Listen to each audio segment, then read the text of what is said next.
What is your name? Hi, I'm June Umchinda. Will you please spell Umchinda? Umchinda. Where do you live? I live in Fort Lauderdale, Florida. Do you know Charlie Adelson? I do. How do you know Mr. Adelson? He's my ex-boyfriend. What were the periods of time that you dated Mr. Adelson? We dated from October 2015 to June 2017 about. Okay, and was that steady or was that kind of off and on? Well, it was off and on. I would say it was steady for a year and then, a little break. I'm still in touch with him now, but we're not together. Okay. When was the last time you spoke to Mr. Adelson? Yesterday. And has Mr. Adelson ever talked to you about the murder of Dan Markell? He has, because it's a big, thing right now, so we did obviously speak about it. Mm-hmm. And he's never made any admissions to you, has he, about being involved in the murder? No. All right. Did he ever, I don't know, let me ask you this. Around the time of May 2016 when the arrests were made in this case, or some arrests were made and there was some media attention increased, did you notice a change in the behavior of Mr. Adelson? Yes, I did. Could you explain that to the jury, please? He was just acting stressed and irrational.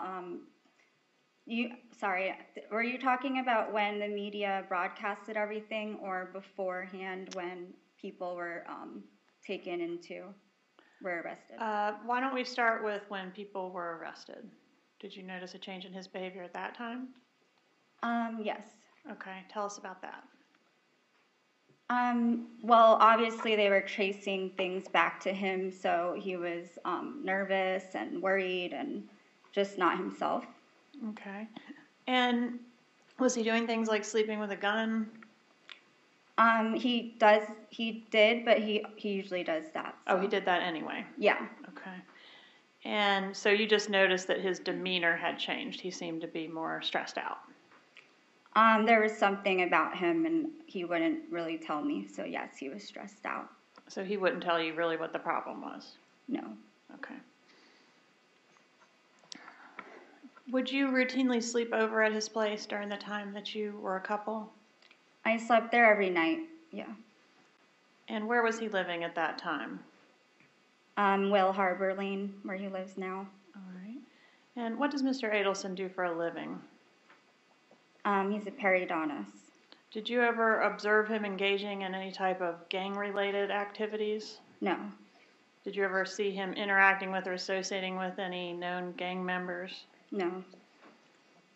Did you observe him dealing in cocaine? No, definitely not. Purchasing cocaine? Using cocaine? No, never. All right. Did you observe Mr. Adelson to have large amounts of cash? Yes. Like how much? I don't know. I've never seen all of it, but I know he has access to it in his house. All right. Where is it kept in his house? It's in his bedroom in a safe.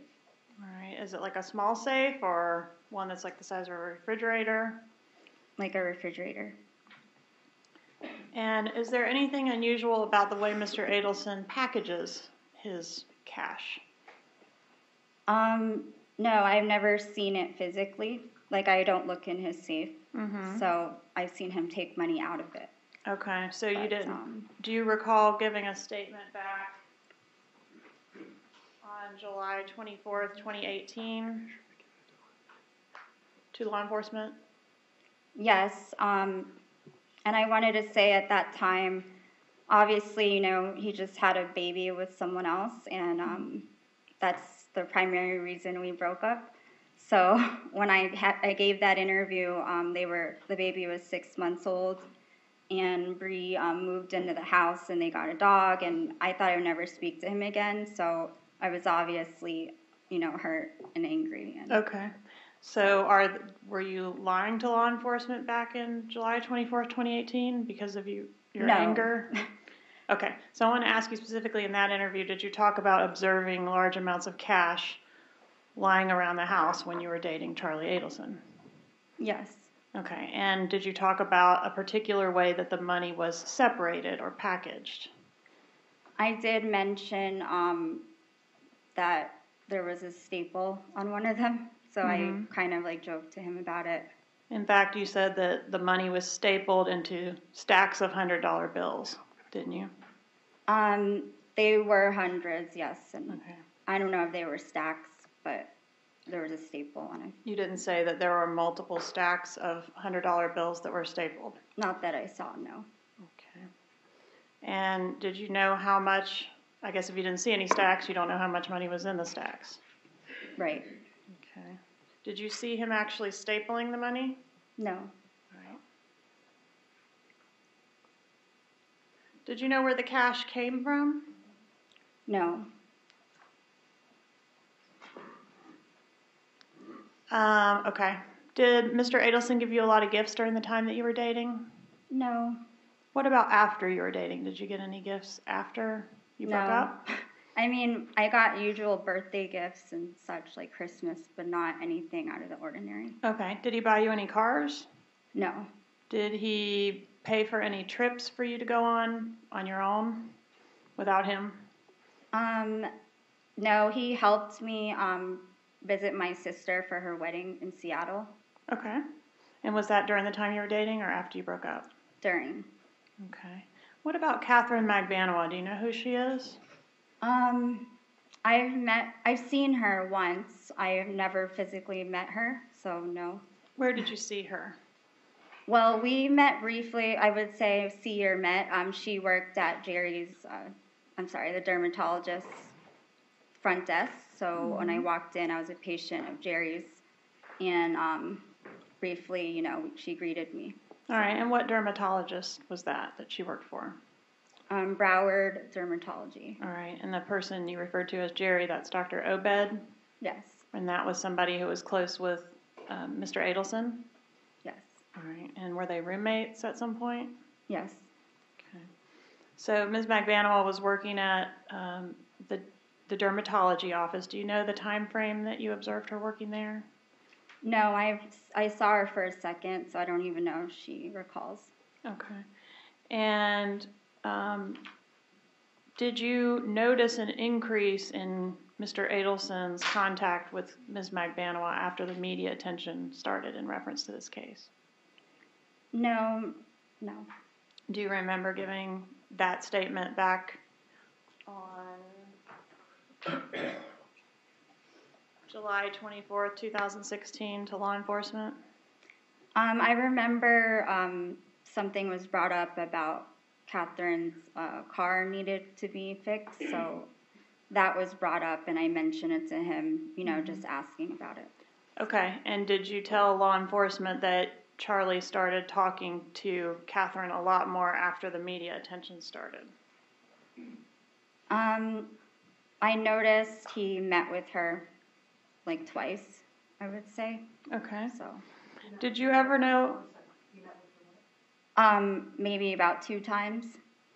Did you ever know of Catherine Magbanua working for Charlie at his dental practice? I'm sorry. Yeah, periodontal practice. No, I met him after he was with Catherine, so. Okay, and when you met him in October of 2015, Ms. Magbanua was not employed at his office, to your knowledge? I actually met Charlie, it's like a year ago before that, but we reconnected a year later. All right, I guess during any of the time that you knew Mr. Adelson, were you aware of Ms. Magbanua working at his office? Okay. Did you ask Mr. Adelson about the paychecks that were going to Ms. Magbanua? Objection, personal knowledge. Sustained.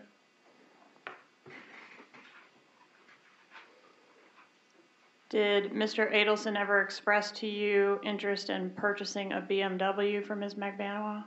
No.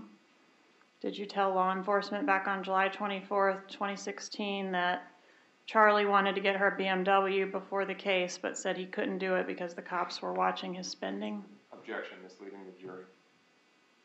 I'll overrule that objection. Did you make that statement to law No. enforcement? You did not? I don't know if they confused it. Like I was asking for a BMW. I actually got one myself now, but before then I was talking to Charlie about it, and he just says, there's so much going on. Okay, so you were referring to yourself. Yes. That he considered buying a BMW for you, but could not. It was brought up. He didn't consider it. He, just a lot of, once the case started, everything kind of changed. So. Okay, thank you. Did Mr. Adelson ever mention to you giving Catherine Magbanwa a Lexus that his dad wanted to get rid of? Yes. And did he mention to you that he collected any money from Ms. Magbanwa in exchange for the Lexus? No, it was in her name, though, I believe. Okay, so your understanding was that he gave it to her as a gift? Objection. Proper opinion. Also speculation. That's it. A sustained pick.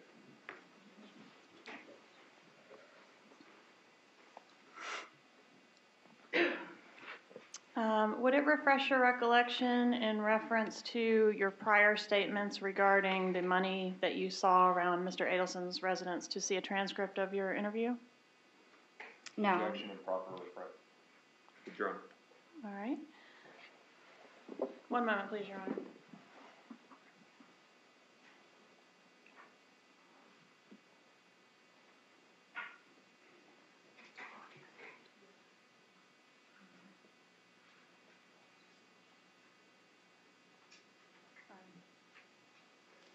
All right. Did you say back on July 24th, 2018, quote, "But there was always stacks of hundreds like a lot of cash in there. I don't know exactly." Agent Sanford said, "Yeah." "Thousands and thousands of dollars, you think?" And your answer was, "Yeah." Agent Sanford, "Stacks of hundreds?" Objection and proper impeachment. Overruled. Your answer, "Yeah, like it's like dollars to him." Like does that sound like what you said on the interview? I would, something along the lines of that. Okay, exactly that, right? Or do you have a reason to think the transcript is incorrect? No, I mean, if I believe I was recorded without my knowledge during the transcript, so if that's what it said, then that's what I said. I don't remember. Okay.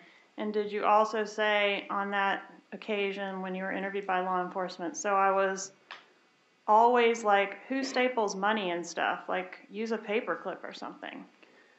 And then there's a question, so you've seen his money stapled together, answer, yeah. Was that your statement? Yes, so I mentioned he had the staples on the hundreds before. And then did you also say, one thing I did, like I thought was weird, was I had one time, like he was giving money to count or something, and all of his money is like stapled together, the hundreds in bundles. Objection and proper impeachment. Overruled. Did you make that statement, Ms. Inchinda? I don't recall. Okay, and it would not refresh your recollection to review the transcript? Objection and proper impeachment. Overruled. I can. If it's there, then I'm assuming I made it. You let her read it. That's Sure. the capital. So I don't. Page 42, lines 18 through 23. It's small, so it's this portion here. Just take a moment and review it.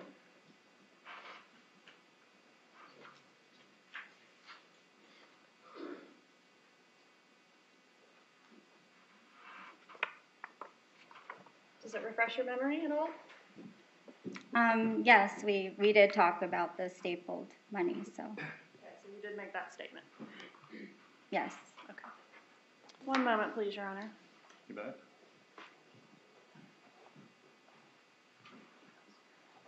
No further questions. Garcia. Thank you, Judge.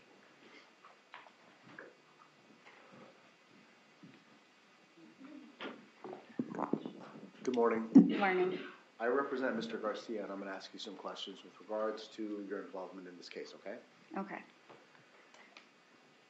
Now, you said on direct examination that you were unaware that you were being recorded. Is that correct? Yes. And just so I can get a better understanding, did law enforcement come to your home, or did you get summoned to go to a police station?